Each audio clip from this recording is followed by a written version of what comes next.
2021 the online classes Swami Ramananda Tirtha Marathwada University Nanded affiliated to Kairasika Mahavidyalaya Devni. Myself Dr. V.S. Chatge, Department of Botany.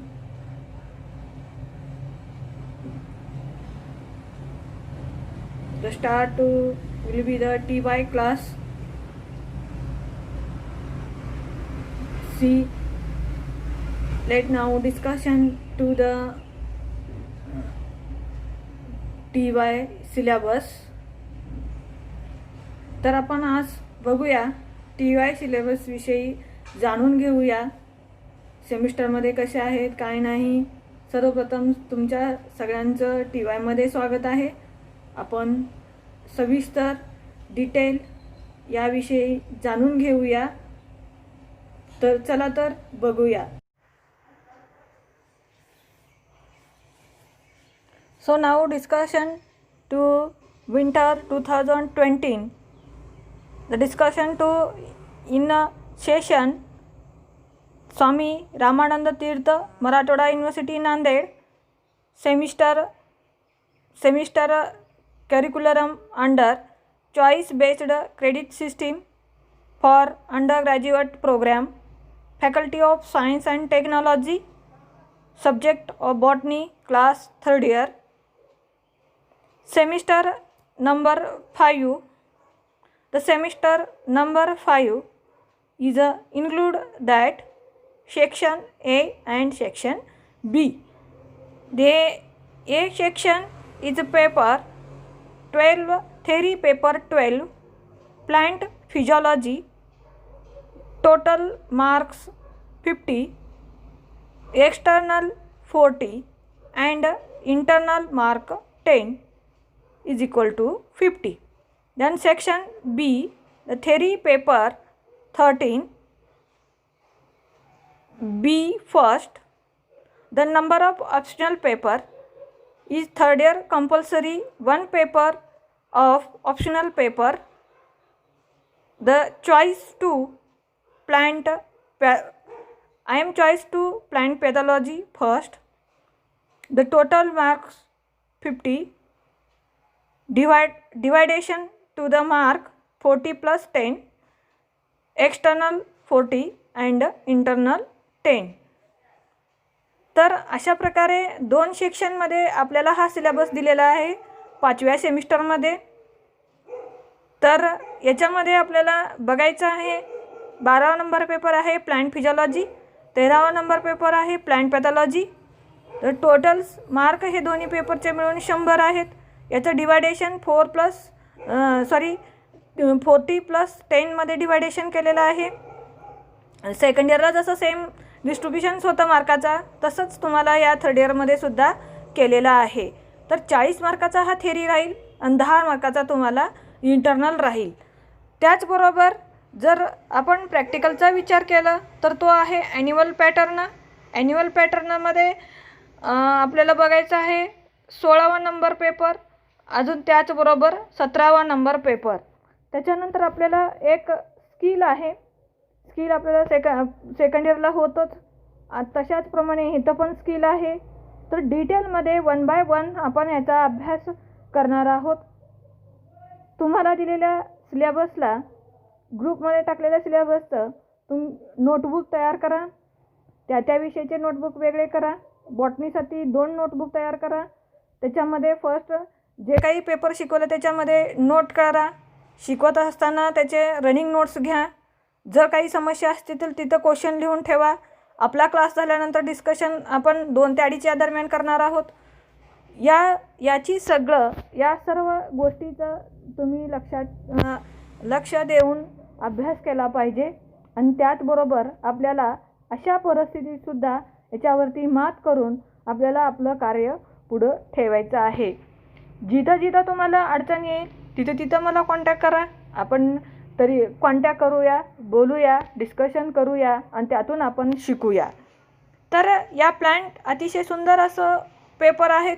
Plant physiology, plant pathology, आपल्या सभोवती जे काही environment आहे त्याचाच अभ्यास आपल्याला या बॉटनीमध्ये करायचा आहे. तर आपण पेपरला सुरुवात करणार आहोत. Paper number 13, section number B, theory paper 13, plant pathology first. तर या प्लांट पॅथॉलॉजी फर्स्टमध्ये आपल्याला बघता येतं की 4 युनिट आपल्याला पाहायला भेटतात. ते 4 युनिटमध्ये आपल्याला कशाचा अभ्यास करायचा आहे याचं डिटेल आपण याच्यामध्ये बघूया. याच्यामध्ये आहे semester number 5, optional number first, plant pathology first, B first. याच्यामध्ये मॅक्झिमम लेक्चर आहेत 45. त्याच्यानंतर मॅक्झिमम मार्क्स आहेत 50. मी तुम्हाला सांगितलं, अगोदर डिस्कशन केलेलं आहे. 10 मार्क हे कशाचे आहेत, इंटरनलचे, आणि 40 मार्क हे कशाचे आहेत, थेअरीचे. तर ह्या they involve of 4 unit. First unit fundamental of plant pathology, second unit plant disease development, third unit plant disease first, आणि fourth unit plant disease second. First युनिटमध्ये फंडामेंटल ऑफ प्लांट पॅथॉलॉजीमध्ये scope, importance, history, advance of plant pathology, classification, plant diseases on the basis of causal organism and symptoms, field and laboratory diagnosis, isolation of plant pathogens for infected of plant parts, soil and air, pure culture technique, कोश postulate for the pathogenicity. हा झाला first unit. म्हणजे कुठल्या सॉईलमुळं ही या प्लांटला infection होतं. Plant पॅथॉलॉजीचा अभ्यास करणं म्हणजे काय, वनस्पतीला होणाऱ्या रोगाचा अभ्यास करणे. Infection to the fungal diseases to plant crop, the vegetables, leafy vegetable, then number of crop cereals, the infection to the many pathogens, the plant pathology involve of the syllabus. The fundamental of plant pathology means काय आहे, म्हणजे basic माहिती ह्याच्यामध्ये आपल्याला दिलेलं आहे. त्याचा scope काय आहे जाणून घ्यायचा आहे आपल्याला प्लांट पॅथॉलॉजीचा. त्याचे इम्पॉर्टन्स काय आहेत आपल्याला बघायचं आहे. म्हणजे या प्लांट पॅथॉलॉजी ठेवण्याच्या पाठीमागचा उद्देश काय आहे याचा डिस्कशन आपण करणार आहोत. त्याच्यानंतर history and advancement of plant pathology याचा अभ्यास आपण करणार आहोत. क्लासिफिकेशन्स of plant diseases on the basis Kajal organism symptoms याचा आपण अभ्यास करणार आहोत. त्याचं त्या प्लांटला पडणाऱ्या रोगांचा क्लासिफिकेशन आपण बघणार आहोत. त्याचबरोबर त्याचे सिम्टम्स, त्याचे लक्षणे कसे दिसतात याचा अभ्यास आपण करणार आहोत. And how to cause to the organism, that is the causal organism, तर याचा अभ्यास आपण करणार आहोत. Field laboratory diagnosis, isolations of pathogens infected to the plant parts, कुठल्या प्लांट पार्ट्सला, the many part of the infection in a pathogens different parts, leaf, stem, leaves, root, bud, the many part of infection to the number of pathogens. Their study will be the how to infection in a pathogen, soil and air, soil through infection the many pathogens, and air through infection to many pathogens. त्या पॅथोजनचा pure culture technique कसं करायचं, म्हणजे pure एखादं culture pure करायचं आहे, particular त्याच्यावरती आपल्याला अभ्यास करायचा आहे, त्याचं कसं आपल्याला अभ्यास करता येईल याविषयी आपल्याला जाणून घ्यायचं आहे. हाऊ टू कोश पॉस्युलेट म्हणजे काय, त्याविषयी आपल्याला काय फायदा होतो किंवा पॅथॉलॉजिस्टला काय त्याच्यापासून फायदा झालेला आहे याचाही आपल्याला अभ्यास करायचा आहे. त्याच्यानंतर त्याची पॅथोजेनिसिटी कशी झालेली आहे हे सुद्धा आपल्याला अभ्यास करायचा आहे. युनिट नंबर सेकंड आपण वळूया आता. युनिट नंबर सेकंडमध्ये आपल्याला काय काय अभ्यास करायचा आहे. Plant disease development. आता प्लांटला डिसीज इन्फेक्शन झाल्यानंतर त्याची डेव्हलपमेंट कशी होते. समजा एखादं लहान बाळ आहे, त्याचं थोड्या काळामध्ये युवामध्ये रूपांतर होतं, त्याच्यानंतर एकदम वृद्धावस्थेत रूपांतर होतं. हा काय झाला, मॅनचा डेव्हलपमेंट. तसं या प्लांट डेव्हलप झाल्यानंतर, प्लांटला डिसीज झाल्यानंतर त्याची डेव्हलपमेंट कशी होते, थोडक्यात तो कसा वाढतो तर पूर्ण पार्टला तो कसा इन्फेक्शन करतो, कुठल्या कुठल्या माध्यमातून हा डिसीज त्याला इन्फेक्शन होतं, याचा अभ्यास या युनिटमध्ये आपल्याला करायचा आहे. Disease development made to enter pathogens, कुठल्या कुठल्या माध्यमातून हा पॅथोजन्स एंटायर होतो. Through the stomata, wounds, root hair and buds. They infection to many part to the causes in a plant part. Factor affecting disease development. What is mean by factor affecting disease development? The involve of number of factors. Factors means temperature, moisture, soil, pH. They many type to the affected to the disease development. टेम्परेचरच्या through म्हणजे उष्णतामुळं कसं त्या डिसीजला infection होतं. मॉइश्चरमुळं म्हणजे थंड असल्यामुळं, cold असल्यामुळं कसं तो प्लांटला त्याच्या थ्रू कसं काही फंगस इन्फेक्शन होतात. विंड थ्रू म्हणजे हवेच्या थ्रू कसं तो एखादं पॅथोजन एखाद्या प्लांटला कसं इन्फेक्शन होतं, याविषयी आपल्याला सविस्तर बघायचं आहे. Soil and pH. सॉईल म्हणजे काय, माती. पीएच म्हणजे त्याच्यामध्ये असलेलं जे काही पीएच आहे, ही पीएच कितीपर्यंत गेल्यानंतर सॉईलच्या थ्रू ही जी फंगस आहे ग्रो होते सॉईलमध्ये आणि ते इनडायरेक्टली प्लांटला, डायरेक्टली अँड इनडायरेक्टली प्लांटला कसे इन्फेक्शन करतात, याविषयी आपल्याला जाणून घ्यायचं आहे. Dispersal of plant pathogens. आता या डिस्पर्सल्स ऑफ प्लांट पॅथोजन्समध्ये कुठल्या कारणामुळं एखादे पॅथोजन्स त्याच्या प्लांटला इन्फेक्शन होतात, याविषयी आपल्याला बघायचं आहे. Air, water, insect and animals. हवेच्या थ्रू डिस्पर्सल होतो, पसरतो. इन्सेक्टमुळं पसरतो. त्याचबरोबर ॲनिमल्समुळं. The animal one place to the another place spying, they will be the cause to the crop as well as the human being causes to the number of pathogens. The discussion to the point. The chemical happens of pathogens, enzyme, toxin and growth of the regulators.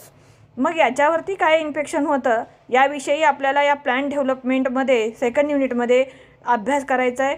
मित्रांनो, खूप असं interesting अजून आपल्याला आपल्या परिसरात असलेल्या प्लांटविषयीची माहिती या पेपरमधून शिकायला भेटतं. मला तर वाटतं या बॉटनीच्या मार्फत आपल्या बॉटनीच्या विद्यार्थ्यांना संपूर्ण काही एज्युकेशन घ्यायचं हा फक्त आपल्या दैनंदिन जीवनासाठी किंवा डिग्रीसाठी नव्हे, तर आपल्याला त्याच्याविषयी पूर्ण इन्फॉर्मेशन आपल्याला भेटण्यात यावं म्हणून हे एज्युकेशन घेणं अतिशय महत्त्वाचं आहे. त्या आपल्या लाईफमध्ये दररोजच्या व्यवहारामध्ये ते कसे अंमलात आणावं, अशा प्रकारचा सिलेबस UGCनं विद्यापीठानं स्वामी रामानंद तीर्थ युनिव्हर्सिटीनं आपल्याला मांडून घेतलेला आहे. सिलेबस हा अतिशय सुंदर फ्रेम केलेला आहे, जेणेकरून तुम्हाला तुमचा लाईफ एंडिंगपर्यंत या सिलेबसचा उपयोग होईल. Unit number 3, plant diseases first. आता थर्ड युनिटमध्ये आपल्याला बघायचं आहे प्लांट डिसीजेस फर्स्टमध्ये.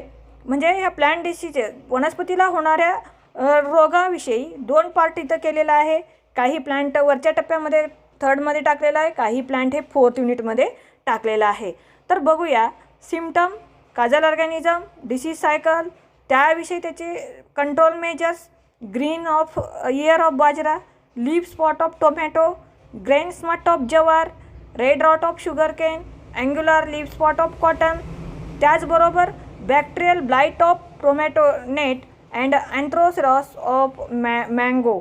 म्हणजे मँगोला कुठला डिसीज होतो, शुगरला कुठला डिसीज होतो, लीफ स्पॉट कसे होतात, कॉटनला अँग्युलर कसे तयार होतात, त्याच्यानंतर बॅक्टेरियल ब्लाइट कसं तयार होतो प्लांटविषयी, तर टोमॅटोला लीफ स्पॉट कसे पडतात.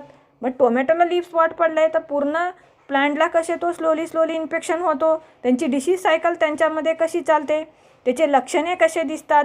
त्याचबरोबर त्याला काजल ऑर्गॅनिझम्स, त्याला एखादा ऑर्गॅनिझम कसं काज होतो, या युनिटमध्ये आपल्याला डिटेलमध्ये अभ्यास करायचा आहे.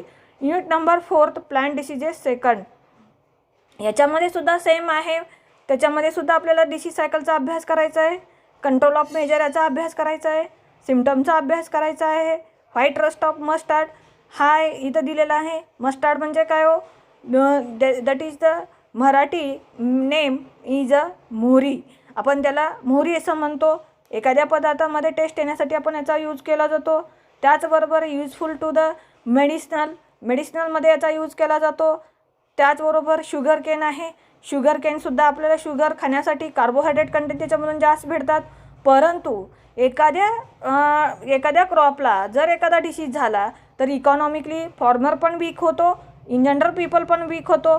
प्रोडक्शन मार्केटमध्ये कमी झाला तर त्याचा रेट काय होईल, जास्त वाढलेला आपल्याला दिसून येईल. मग याच्यावरती सगळ्या डिसीजवरती आपल्याला मात कसा करता येईल हेच आपल्या या सिलेबसमध्ये शिकायचं आहे. तर फॉर एक्झाम्पल याच्यामध्ये आहे सिट्रस कॅन्कर, म्हणजे लिंबूला होणारे रोग. लिंबूला जर रोग झाला त्याच्यामध्ये सिट्रस नावाचा एक हे झालेला आहे. लिंबूमध्ये सिट्रिक ॲसिड प्रेझेंट असतो. हा ॲसिड जर आपल्याला योग्य प्रकारे भेटला नाही तर आपण काय करतो, आपल्या बॉडीमध्ये त्याची कमतरता भासते. आणि त्याचबरोबर आपल्याला आईजसारख्या अनेक डिसीजसारखे अनेक इन्फेक्शन झालेले आपल्याला दिसून येतात.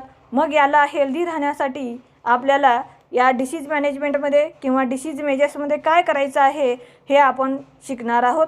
त्याचबरोबर आहे पावडर मिल्ड्यू ऑफ पी म्हणजे वाटाणा. त्याच्यानंतर लीफ स्पॉट ऑफ टर्मरिक म्हणजे हळद. या प्लांटला सुद्धा हे काही डिसीज आहेत ते काय होतात, इन्फेक्शन होतात. त्या झालेल्या इन्फेक्शन झालेल्या डिसीजचा क्लासिफिकेशन, तो कुठला क्रॉप आहे, कुठल्या सीझनमध्ये येतो, त्याचबरोबर तो कुठल्या रिजन्समध्ये आपल्याला जास्त पॉप्युलर असलेलं पाहायला भेटतो. आणि त्याच्यानंतर त्याची डिसीज सायकल कशी त्याच्या शरीरामध्ये चालत असते, बॉडीमध्ये डिसीज सायकल कशी चालत असते, आणि त्याचबरोबर त्याला कंट्रोल कसं करावं, या सगळं सविस्तर या 4 युनिटमध्ये प्लांट पॅथॉलॉजीमध्ये आपल्याला शिकायचं आहे. तर दररोज तुम्ही न मिस करता लेक्चर करा. काही समस्या आल्या तर परत आपल्याला डिस्कशन करायचं आहे. आणखी एक गोष्ट आहे आपल्याकडे. तर आपल्याकडे या युनिटचा कसा डिव्हायडेशन केलेला आहे, तर फर्स्ट युनिट आहे फंडामेंटल ऑफ प्लांट पॅथॉलॉजी 20 मार्कासाठी, प्लांट डिसीज डेव्हलपमेंट 20 मार्कासाठी, प्लांट डिसीज फर्स्ट 20 मार्कासाठी, प्लांट डिसीज सेकंड 20 मार्कासाठी. मॅक्झिमम मार्क हे 80 म्हणजे 80 मार्कासाठी हा सिलेबस काय केलेला आहे, फ्रेम केलेला आहे. प्रत्येक युनिट हा 20-20 मार्कासाठी व्हॅलेबल, म्हणजे 20 मार्काचे क्वेश्चन तुम्हाला या एका युनिटावरती विचारलं जातील, ऑरमध्ये विचारले जातील, एक्झाममध्ये किंवा ह्याच्यामध्ये. व्हॅलेबल असा युनिट हा 20-20 मार्कासाठी आहे. जर तुम्ही परफेक्ट एक युनिटचा अभ्यास केला तर तुम्हाला 20 मार्काचा अभ्यास तुमचा होईल. त्याच्यामुळं पूर्ण सिलेबस हे लक्ष देऊन ऐका, त्याचा अभ्यास करा. त्याचबरोबर नोट्सचा अभ्यास करा. नोट्स पण तुम्हाला त्या ग्रुपवरती युनिट झालं की सेंड केलं जाईल. आणि त्याचबरोबर तुम्हाला याच्यामध्ये जे काही लहान समस्या आहेत ते सुद्धा विचारत चला. तर आपण इथं थांबूया. उद्याच्या लेक्चरमध्ये आपण बघूया की प्लांट पॅथॉलॉजी म्हणजे नेमकं काय, त्याचं इंट्रोडक्शन बघूया, त्याचं स्कोप बघूया, आणि त्याचबरोबर त्याचं महत्त्व काय आहे, इम्पॉर्टन्स काय आहेत, आपण स्टार्ट करूया. तर आपण इथं थांबूया. Okay, have a nice day. Any problem to ask me.